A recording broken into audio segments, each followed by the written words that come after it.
This is your friendly ginger mechanic.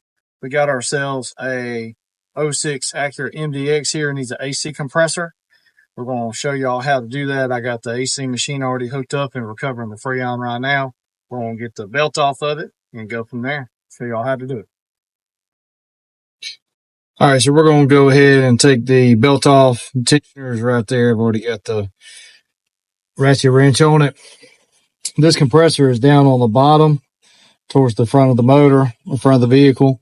Excuse me. So what we're going to do is we're going to unbolt the subframe. We're going to jack the car up, unbolt the subframe a little bit, drop the subframe, and it helps getting that, unbolting that subframe on this front corner is going to aid in help getting that compressor out through the bottom.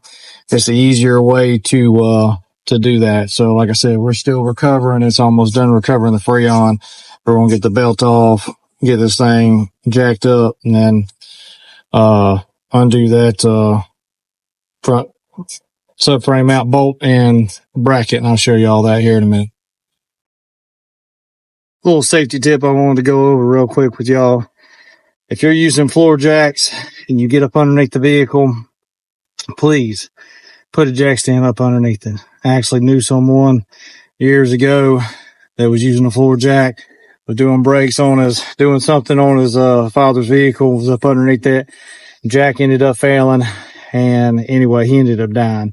So please put a floor jack up underneath the vehicle if you're going to jack it up with a floor jack. If you want to set it on there, let the floor jack down, set it just on the jack stand, that's fine. But if you don't, I normally leave the floor jack up underneath there, put the jack stand up underneath it, and just still leave the floor jack in case I need to go a little bit further up with it or something else while I'm working on it. So, but, please put a floor jack, excuse me, put a jack stand up underneath it if you're going to use a floor jack. All right. So we got our AC compressors right here. It's 4 12 millimeters, 2 right here. One's up there. The other one's up there. Obviously our lines are still attached for right now. The electrical connector is already unplugged. And then our subframe bracket here is both 17 millimeters right there and right there. We're going to get those off and get the subframe dropped just a little bit and get the compressor unbolted, and then we'll get the lines loose from it and get it out. All right, so I got the bracket out of the way for right now. It goes to the subframe and the subframe bolt out. So I'm going to go ahead. It's 2 10 millimeters. I'm going to go ahead and take for the AC lines.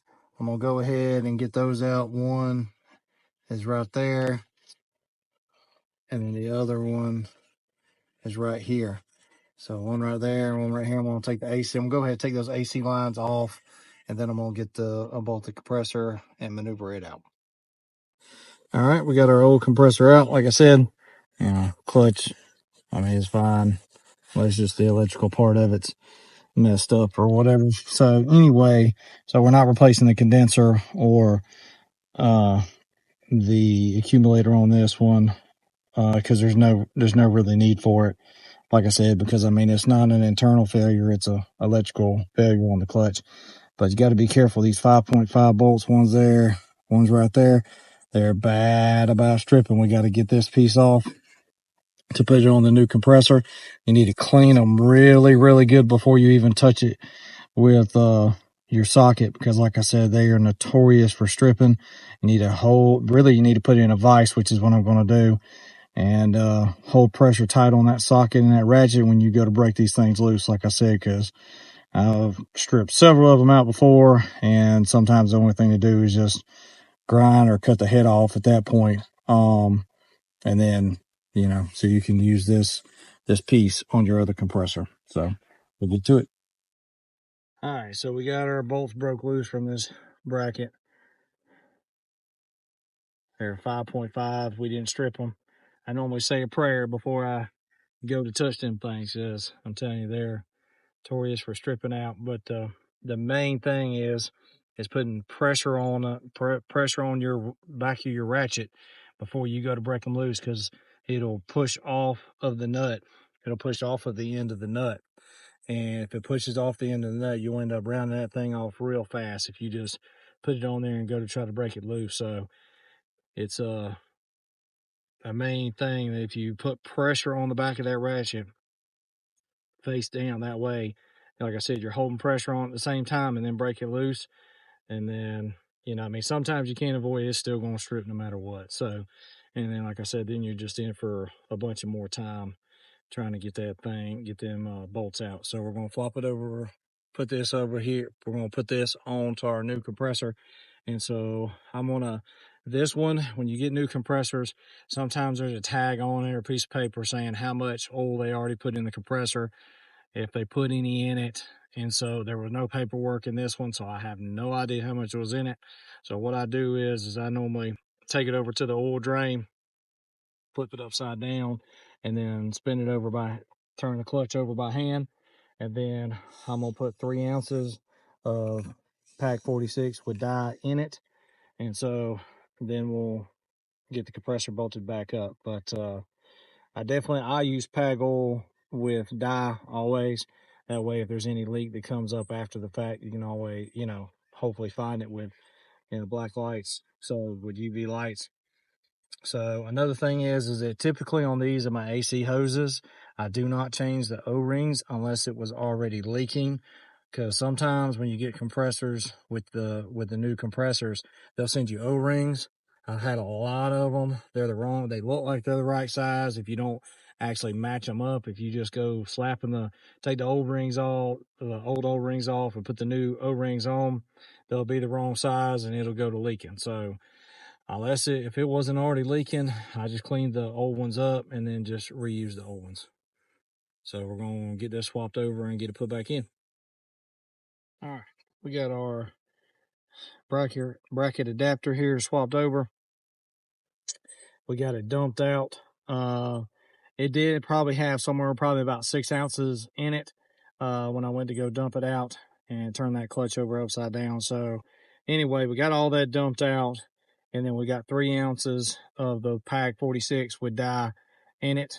And so it just depends on your AC system, what type of vehicle you're working on how much oil you put back in the compressor. So if this was a situation where I was working on, let's just say like a Suburban or an Expedition or something that held a lot more Freon, was a bigger AC system, then I'd be putting a little bit more oil in here. So if it was a bigger system, I'd probably be putting, 4 ounces in it, but that would probably be my max. So like I said, this one, I put 3 ounces back in it. This does have, the MDXs do have rear air, but it doesn't hold a lot of Freon, this particular type of system, AC system in this MDX. So anyway, we're going to get this bolted back on, get the belt on it, and get it charged back up, get it put back together. All right, one thing I want to add and note is make sure that your connector is the right connector. Match it up to your old compressor before you go bolting this thing back on, because you don't want to bolt it all the way back up, get the AC lines hooked up, and then you're about to plug the connector back in and it's different, it won't fit. So just make sure that it's right before you go putting this compressor on. So just want to double check that. Another thing is make sure, like I said, I'm not replacing these O-rings. It wasn't leaking. So like I said, I'm not going to, spend the time matching them up what I've already done. And I'm going to make sure that they're clean again right before I bolt them on. I'm going to clean these O-rings, clean them up real good, and then lube them up and then bolt them down. So we're going to finish getting it back together here. All right, we got our belt back on. And so now got the AC machine back on. We're vacuuming it down right now, because I just did an AC compressor, didn't have the system, exposed to air for very long. I normally just do a 5-10 minute vacuum, just enough to basically pull it into a vacuum, and then that's pretty much it. And then it pulls it into 30-28, about a 28 vacuum, something like that. So also another thing is I replaced the Schrader valves on the high and the low side. It's just a good thing to do, because one of the more frustrating things is when you go to take these lines off after you done charged it, you done vacuumed it, recharged it, put everything together, everything's good. You go to pop these off, and one of the Schrader valves is leaking, and it's shooting freon. So, or if it's even slightly leaking. So typically just go ahead. Schrader valves are cheap. Just go ahead and replace both Schrader valves on the high and low side. It's just a precautionary, just so that, like I said, because then if you pop these lines off, they start leaking, then you got to wait for the machine, recover it again, and then replace them, put the AC system into a vacuum again, and then recharge it and start all over. So, I mean, approximately, another 20 minutes wasted, just on going ahead and popping Schrader valves in it from the get-go. So we're going to get this thing finished vacuumed out and then charge it up, and then we should have AC. All right, we got her done. See, compressor, clutch is engaged, both fans are running as they're supposed to be. With the AC on, they're blowing ice cold AC on the inside. And we're all set, and she's good to go.